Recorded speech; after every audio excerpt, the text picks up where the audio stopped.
Dirigeants religieux, séminaristes et croyants qui assistent à cette conférence en ligne de Nouveau Ciel, Nouvelle Terre, Shincheonji, témoignage sur la révélation de l'Ancien Testament et celle du Nouveau Testament par chapitre, bienvenue à vous. Je suis Chol Woo Lee et je serai votre présentateur.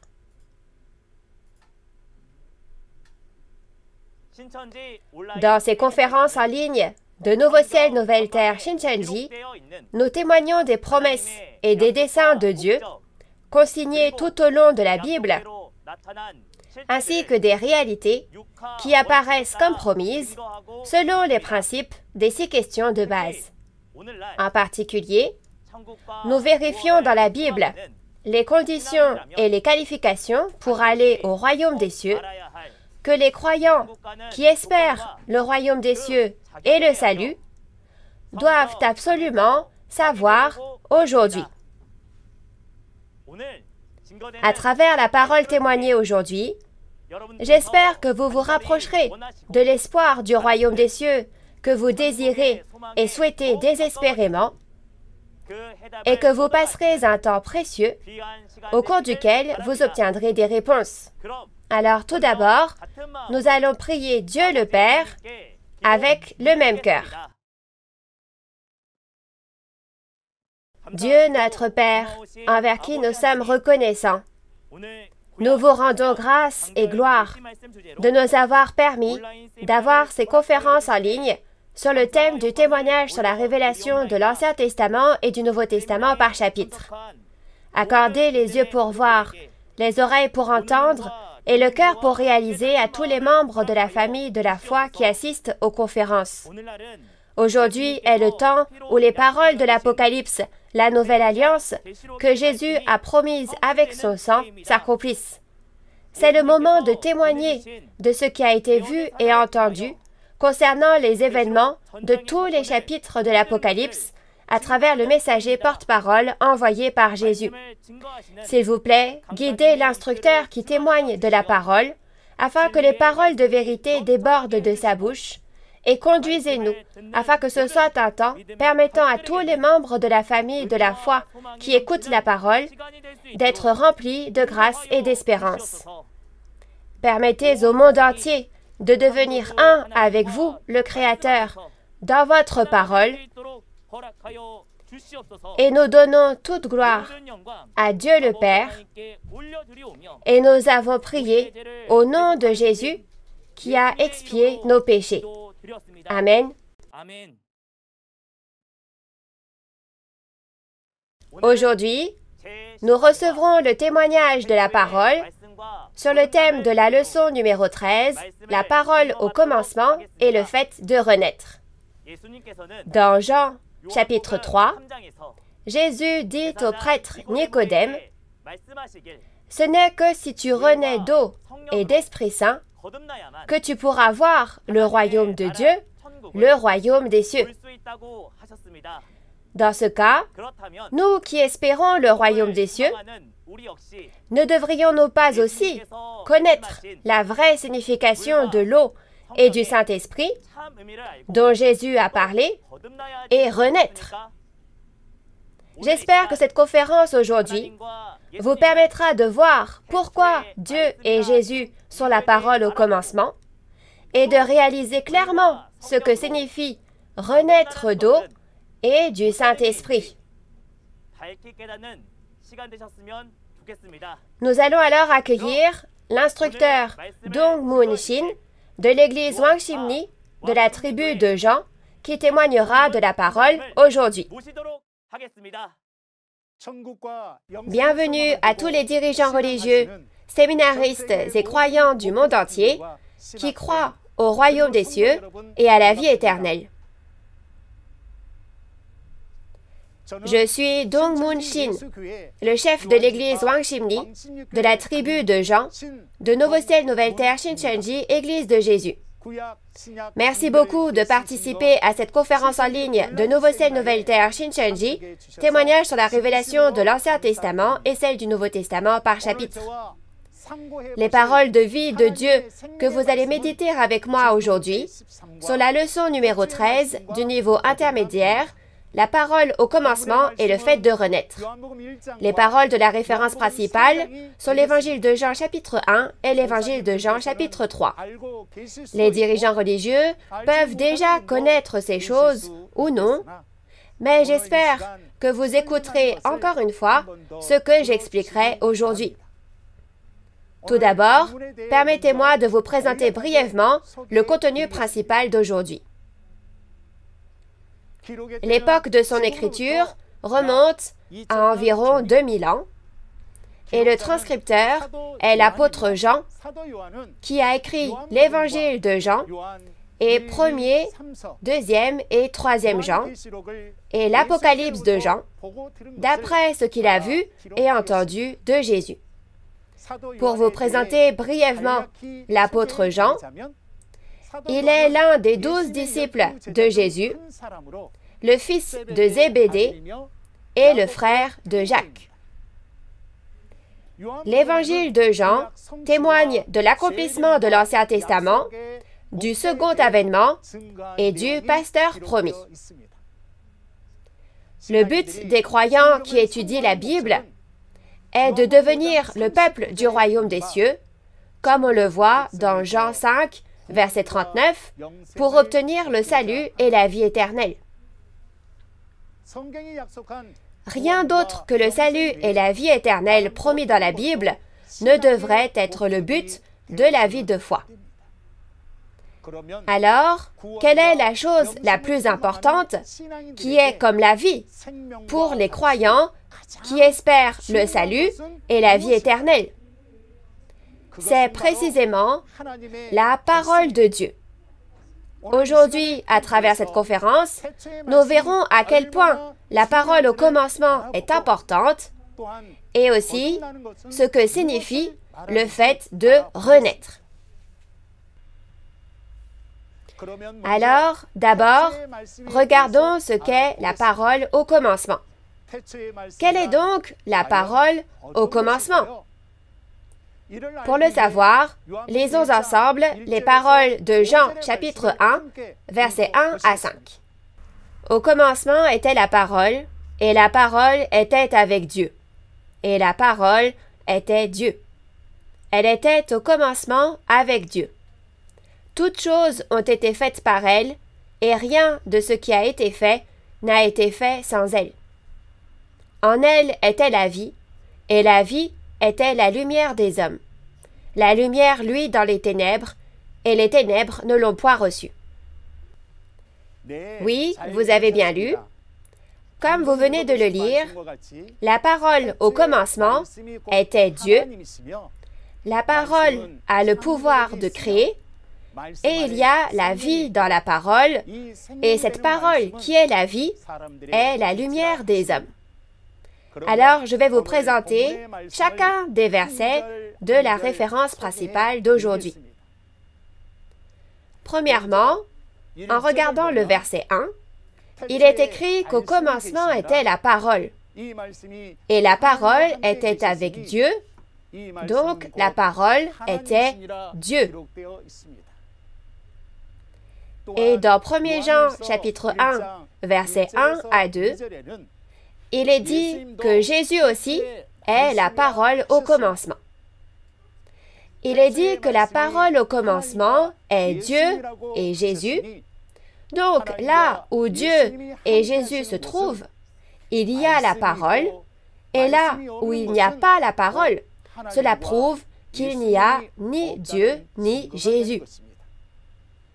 Et parce que la parole au commencement est Dieu, croire en la parole, c'est croire en Dieu, et voir la parole, c'est voir Dieu.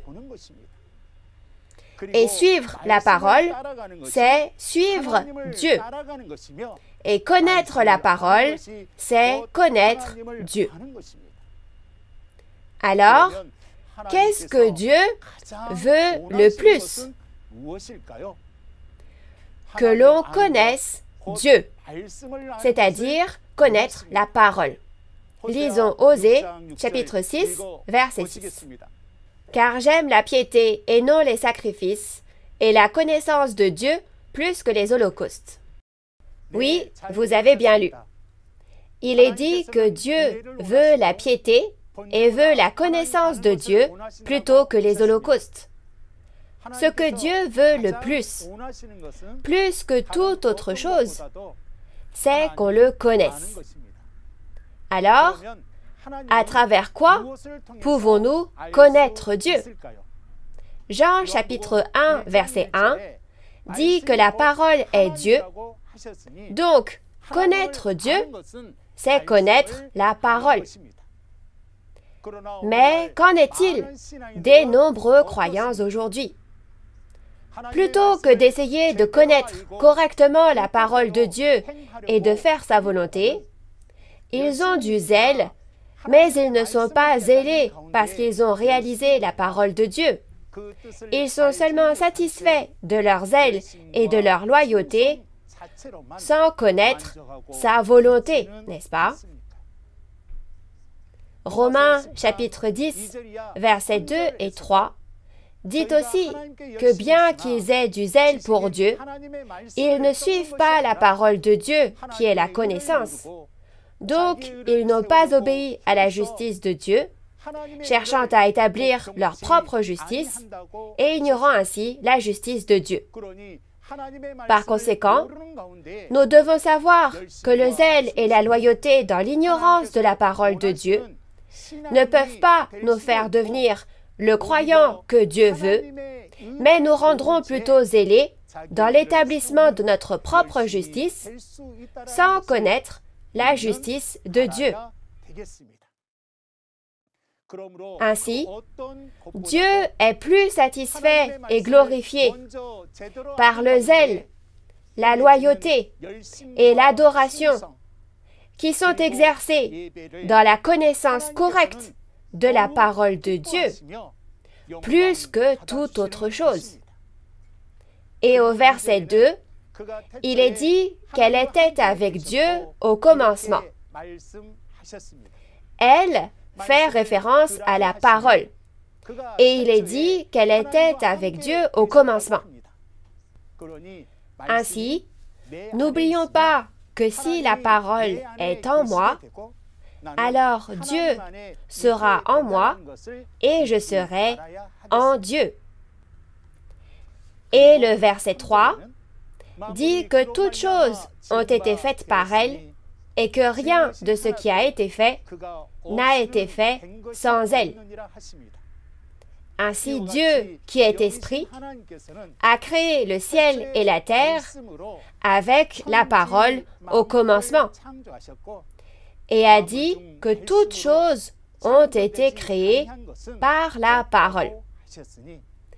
Donc cette parole a le pouvoir de créer. Lisons Genèse, chapitre 1, verset 1. Au commencement, Dieu créa les cieux et la terre. Oui, vous avez bien lu. Dieu a créé le ciel et la terre et toutes choses avec la parole. Par conséquent, Dieu est le créateur de toute la création du ciel et de la terre. Et aussi, le Dieu qui a créé le ciel et la terre et toutes choses a créé l'esprit dans l'homme, comme nous l'avons vu dans Zacharie, chapitre 12, verset 1. Alors, avec quoi l'a-t-il créé? Avec la parole de Dieu. Par conséquent, nous devons nous aussi devenir des personnes qui ont été créées par la parole de Dieu. Et parce que Dieu a le pouvoir de créer, il prophétise. Et il accomplit toujours ce qu'il a prophétisé. Cependant, puisque le diable était à l'origine une créature, il n'a aucun pouvoir de création, aucune prophétie et aucun accomplissement.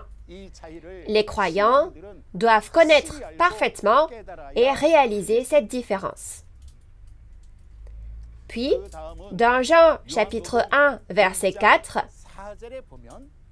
il est dit qu'en elle, c'est-à-dire dans la parole, était la vie, et cette vie était la lumière des hommes.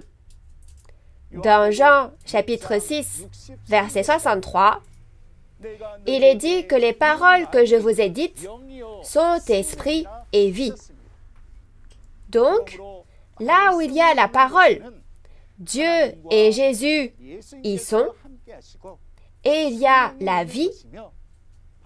Par contre, là où il n'y a pas de parole, il n'y a ni Dieu, ni Jésus, ni vie.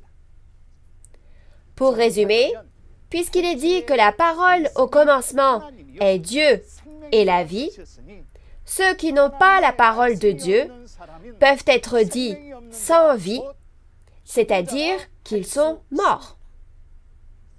Lorsque la parole de Dieu entre dans ceux qui n'ont pas la parole, leur esprit mort revient à la vie et demeure en Dieu. Une personne qui a la parole de Dieu peut donc être considérée comme vivante. Alors, quel genre de personne devrions-nous être? Il faut devenir une personne qui s'efforce de connaître la parole de Dieu, de posséder la parole de Dieu et de devenir un être vivant qui appartient à Dieu. Et comme nous l'avons vu dans les versets 4 à 5, la lumière a brillé dans les ténèbres et les ténèbres ne l'ont pas réalisé. Qu'est-ce que la lumière et qu'est-ce que les ténèbres? Chers auditeurs, si vous faites briller la lumière physique dans les ténèbres réaliseront-elles ou non? Ou vont-elles s'éclaircir ou s'obscurcir? Il est logique que lorsque la lumière physique brille dans les ténèbres reculent et soient éclairées. Cependant, quand nous avons vu les paroles de la référence principale, il a été dit que la lumière brillait dans les ténèbres et que les ténèbres ne réalisaient pas. Donc vous pouvez voir qu'il ne s'agit pas de la lumière physique. Alors découvrons ce qu'est cette lumière et voyons le vrai sens de la parole selon laquelle la lumière brille dans les ténèbres et les ténèbres ne la réalisent pas. Dans 1 Jean chapitre 1 verset 5, Dieu est la lumière. Et dans Jean chapitre 1 verset 4, la parole de vie de Dieu est la lumière. Alors, à l'inverse, qu'est-ce que les ténèbres? La parole est appelée lumière, donc les ténèbres se réfèrent à l'ignorance, le fait de ne pas avoir la parole. Alors, quel genre de parole est la lumière? Dans le psaume 119, verset 130, il est dit que par l'ouverture de la parole du Seigneur, les insensés sont éclairés, c'est-à-dire réalisent.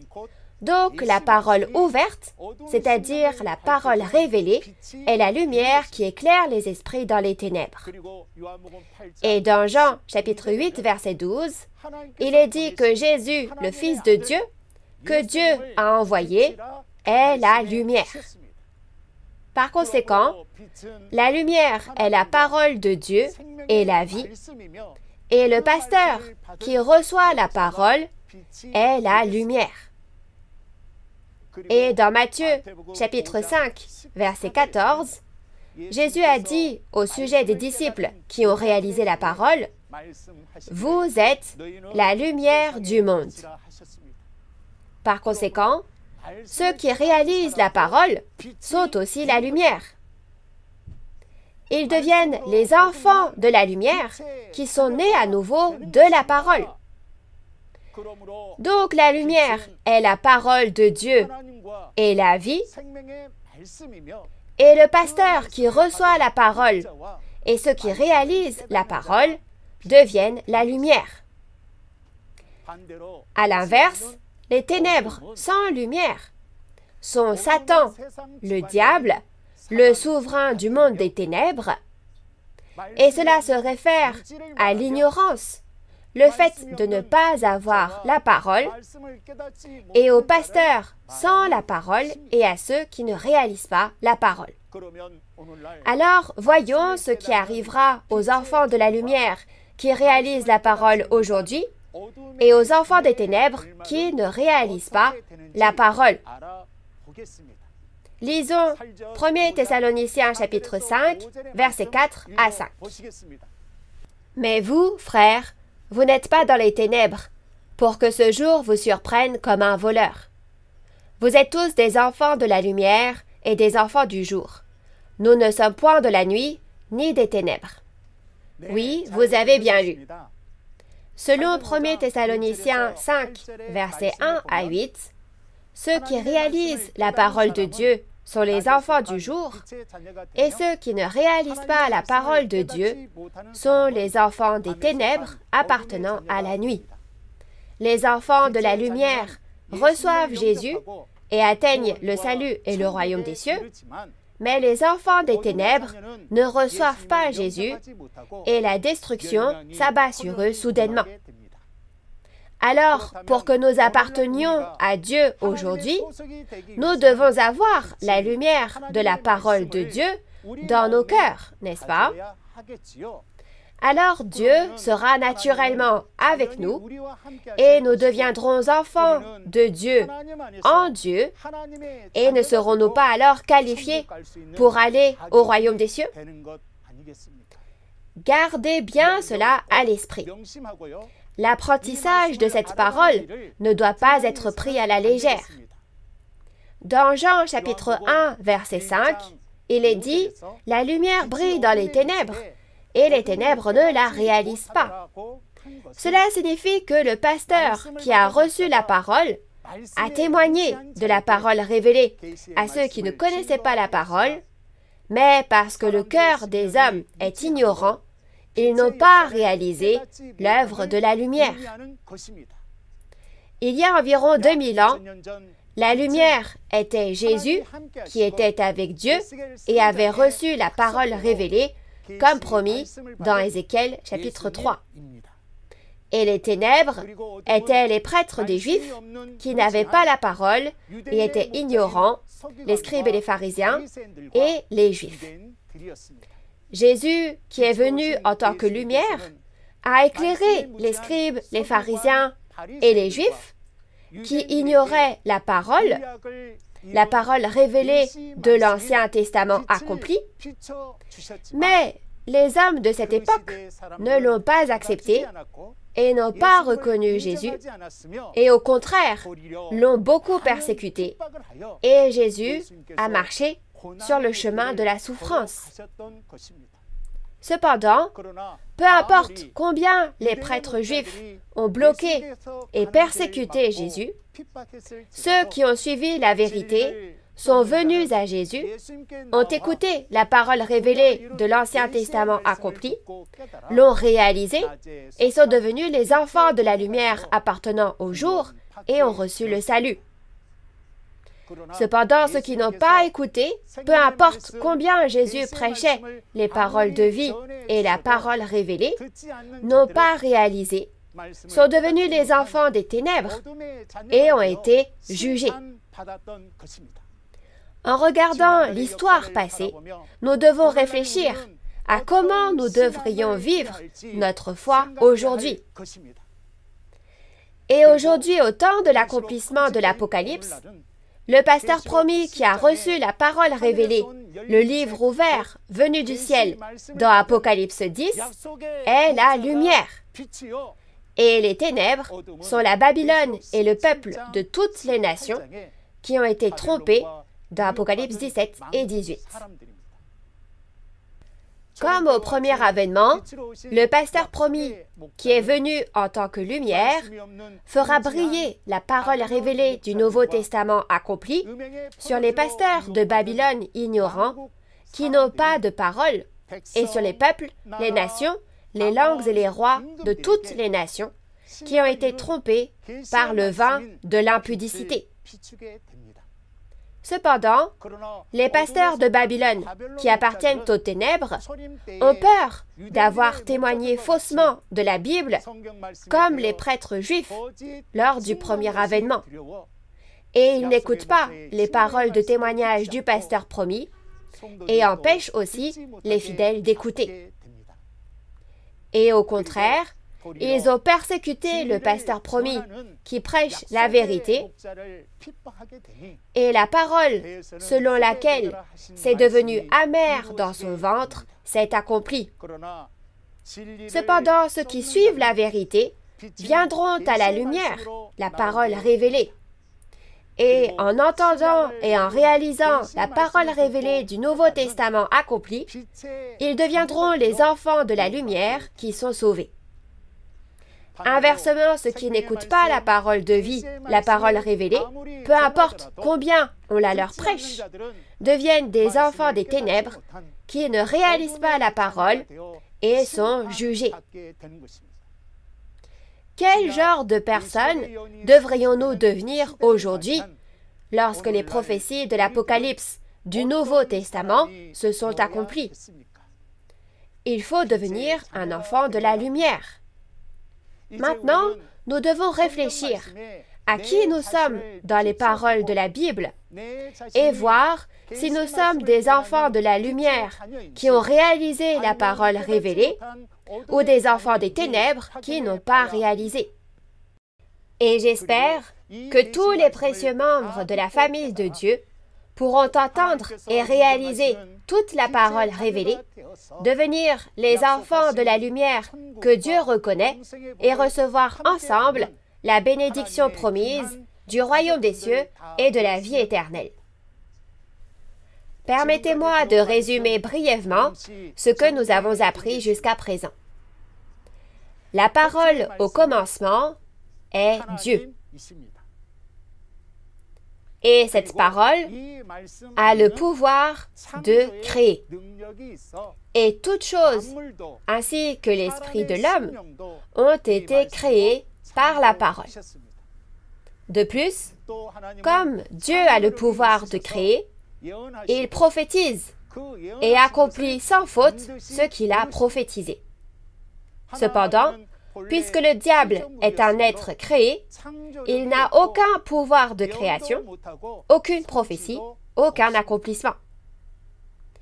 Et il y a la vie dans la parole. Et cette vie est la lumière des hommes.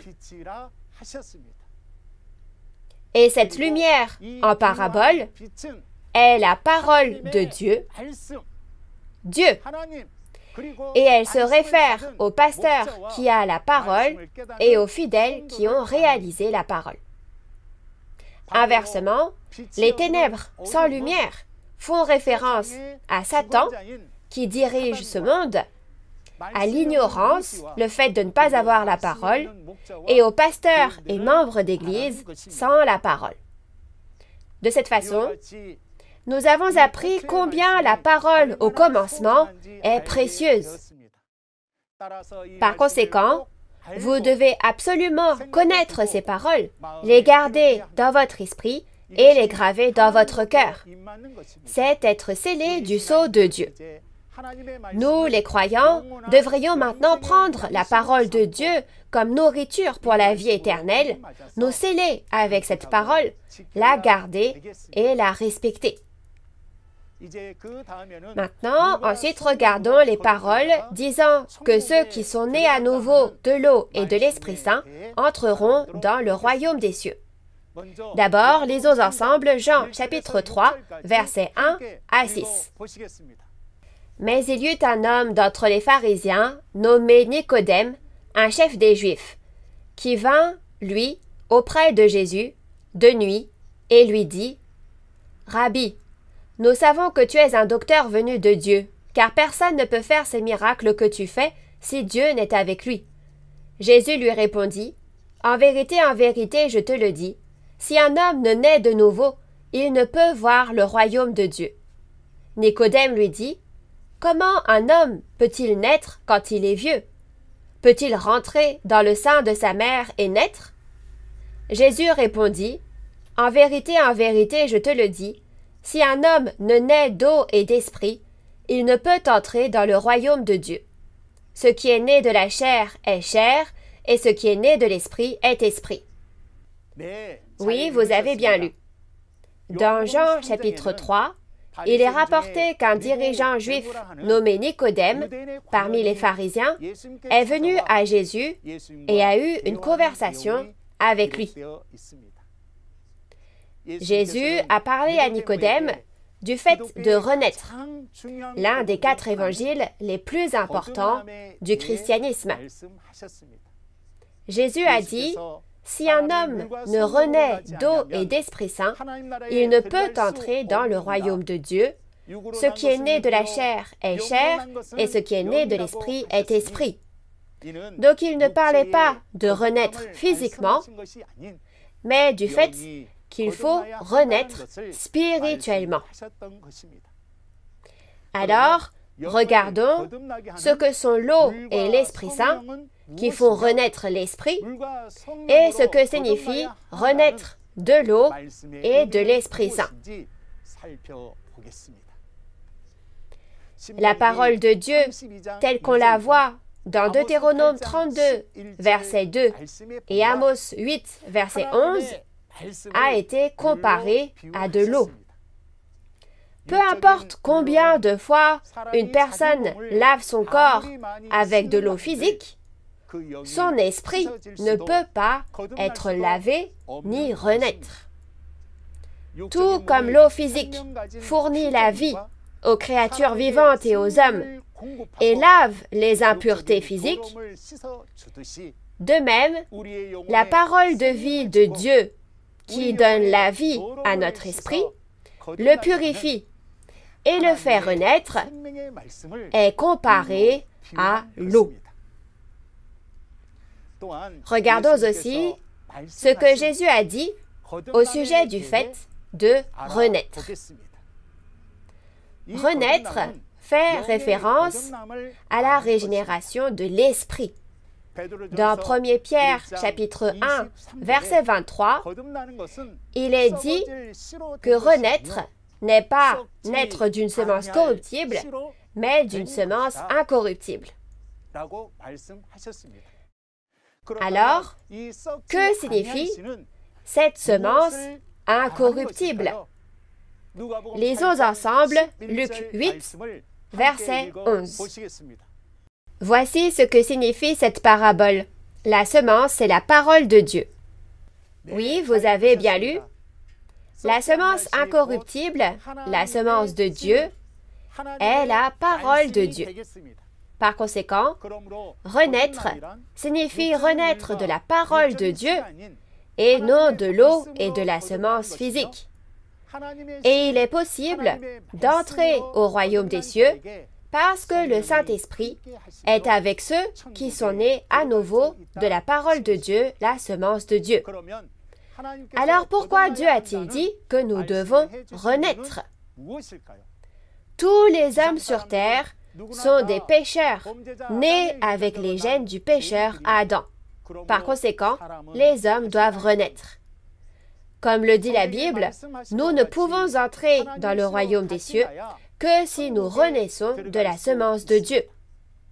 Ainsi, dans ce but, Dieu a prophétisé de semer la semence de Dieu depuis l'Ancien Testament, et à travers Jésus au premier avènement, il a semé la semence promise, et aujourd'hui, le grain mûr né de la semence de Dieu a été moissonné, scellé, et les 12 tribus du nouveau royaume et du nouveau peuple de Dieu ont été créés. Ce nouveau royaume et ce nouveau peuple sont les 12 tribus de Nouveau Ciel, Nouvelle Terre, Shincheonji. Ce sont les fils de Dieu, nés à nouveau de la semence de Dieu, et eux seuls peuvent entrer au royaume des cieux. Avant que Dieu ne sème la semence de Dieu, ne moissonne, ne scelle et ne crée 12 tribus, tout le monde est pécheur, né avec les gènes du pécheur Adam. Mais ceux qui appartiennent aux 12 tribus, qui sont nés à nouveau de la semence de Dieu que Jésus a semée, peuvent devenir les fils de Dieu sans péché et entrer au royaume des cieux. Alors, au temps du second avènement, qui est le temps de la moisson, qui sont les enfants de Dieu, nés de la semence de Dieu, et qui sont les enfants du diable, nés de la semence du diable? Si vous allez simplement à l'église, êtes-vous un enfant de Dieu né de la semence de Dieu? Non. En regardant les paroles de la nouvelle alliance établie par le sang de Jésus, ceux qui sont nés à nouveau de la semence de Dieu sont les fils de Dieu, les enfants de Dieu, et les enfants de Dieu sont seulement ceux qui sont moissonnés au temps de la moisson. Leur résultat est le royaume des cieux. Cependant, ceux qui restent dans le champ au temps de la moisson sans être moissonnés sont la preuve qu'ils sont les enfants du diable, qui sont nés de la semence du diable, et leur résultat est l'enfer. Par conséquent, c'est une bénédiction d'être moissonné au temps de la moisson. À tous les membres de la famille du monde entier qui écoutent ces paroles, avez-vous été moissonné? Ou n'avez-vous pas été moissonné et avez-vous été laissé dans le champ? Vous devez d'abord vérifier qui vous êtes à travers les paroles de cette Bible. Et j'espère que nous entrerons tous dans la Bible avec une attitude humble, que nous renaîtrons de la semence de Dieu, que nous serons moissonnés et scellés, que nous deviendrons la famille de Dieu appartenant aux 12 tribus et que nous recevrons les bénédictions du royaume des cieux et la vie éternelle. Alors, voyons ce qu'est donc le royaume des cieux, où entreront ceux qui sont nés à nouveau de l'eau, du Saint-Esprit et de la semence de Dieu.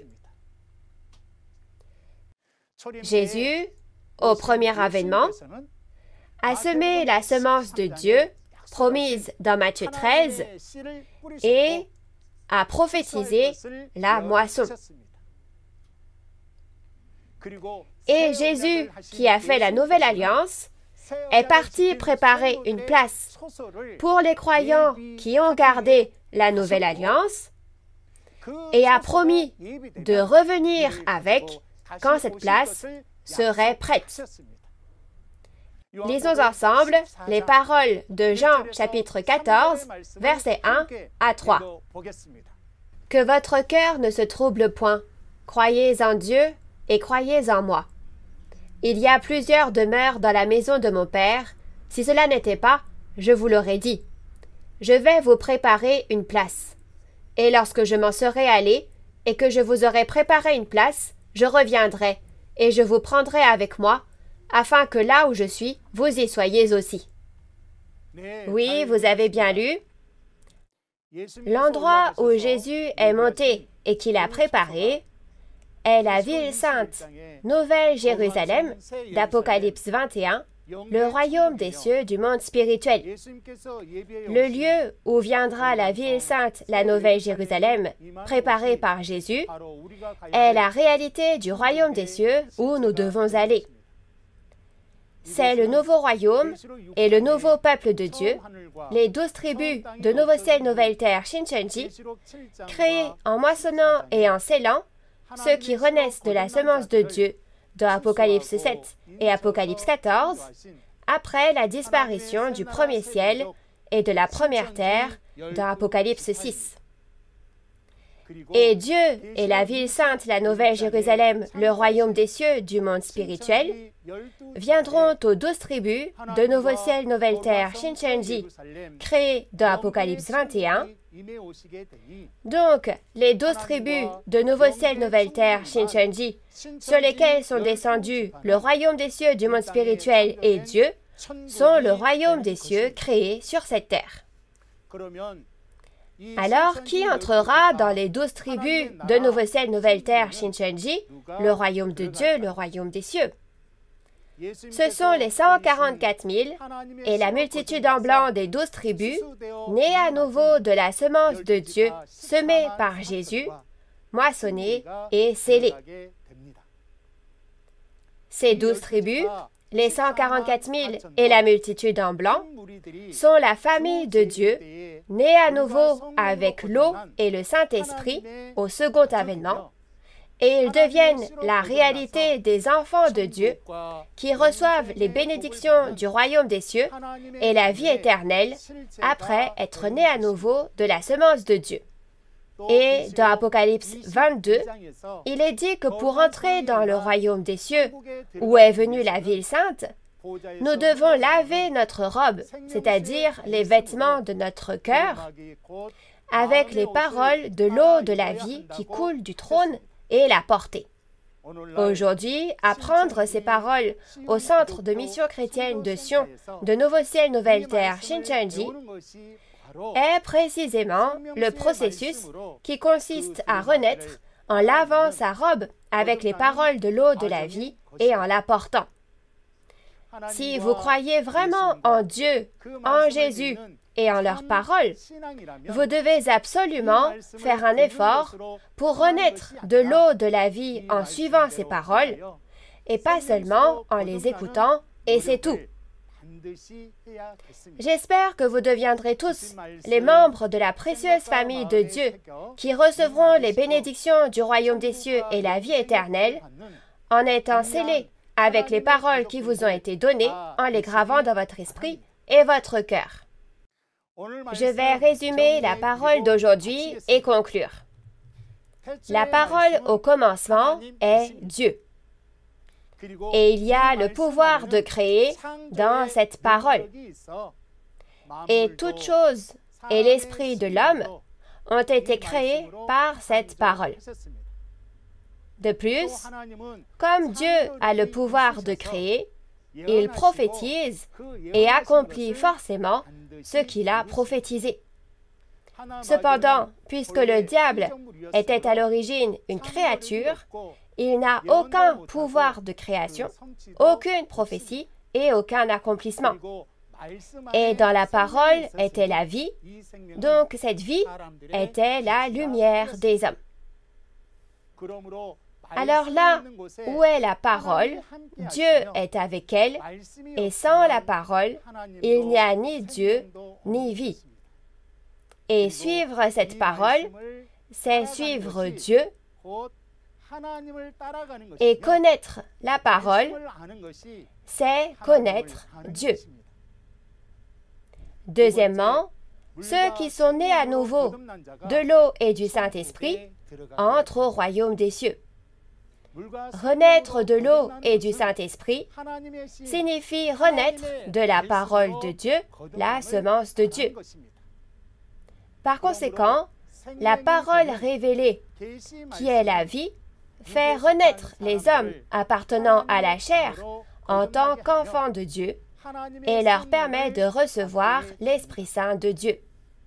Par conséquent, afin de devenir le peuple du royaume des cieux au second avènement, lorsque l'Apocalypse s'accomplit, nous devons rencontrer le pasteur promis du Nouveau Testament, le vainqueur, le nouveau Jean, et entendre les paroles révélées du Nouveau Testament accompli, c'est-à-dire les paroles de l'eau de la vie dans Apocalypse 22, les réaliser et renaître.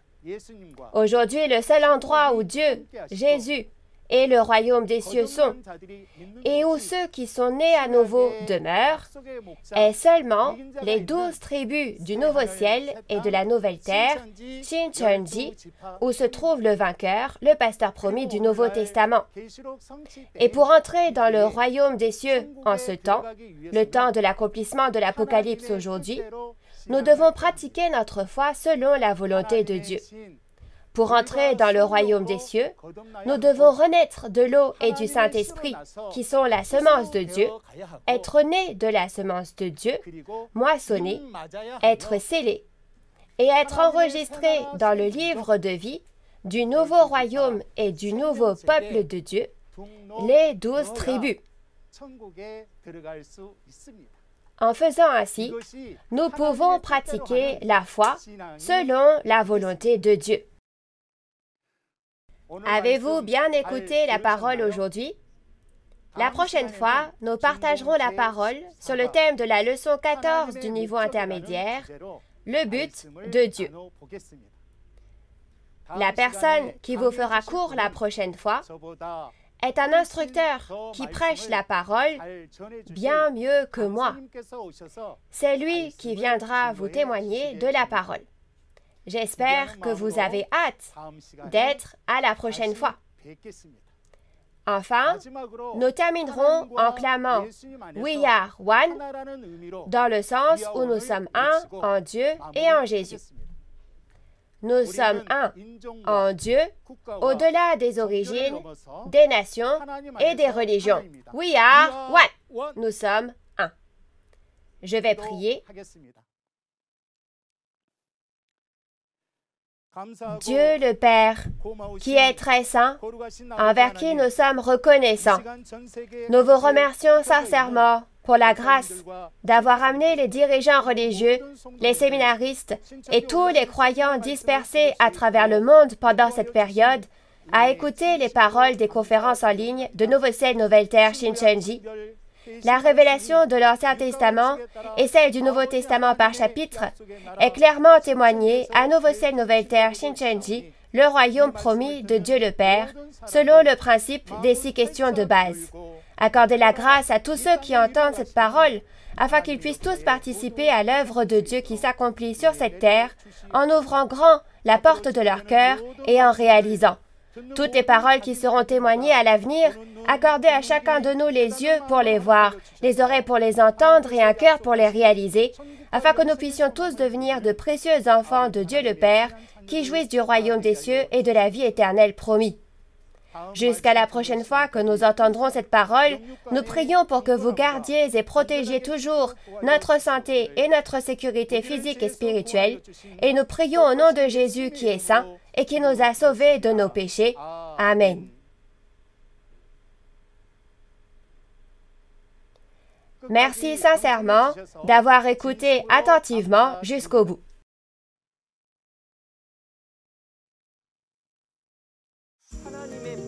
Voyons pourquoi le dessein de Dieu est ainsi et par quel processus il est accompli en se basant sur la Bible, point par point. Il s'agit de mettre fin à l'Église traditionnelle, de moissonner et de sceller ceux qui sont nés de la semence de Dieu et de créer un nouveau ciel, une nouvelle terre, un nouveau royaume et un nouveau peuple, les 12 tribus. Quel est le but de Dieu pour lequel il a travaillé pendant 6000 ans? Comme vous l'avez vu dans la vidéo, la prochaine fois, la conférence aura lieu autour du thème de la leçon numéro 14, le but de Dieu. L'heure sera la même qu'aujourd'hui à 10 heures, alors j'espère que vous serez tous présents et que vous deviendrez encore plus unis en Dieu et dans la vérité et que vous accomplirez votre espoir. Les conférences en ligne de Nouveau Ciel, Nouvelle Terre, Shincheonji, témoignages sur la révélation de l'Ancien Testament et celle du Nouveau Testament par chapitre, sont diffusées simultanément en 24 langues à travers le monde via la chaîne YouTube officielle de Nouveau Ciel, Nouvelle Terre, Shincheonji, Église de Jésus. Encore maintenant, de bonnes nouvelles nous parviennent du monde entier, de la part de personnes clamant « Nous sommes un » après avoir entendu la parole révélée de Nouveau Ciel, Nouvelle Terre, Shincheonji.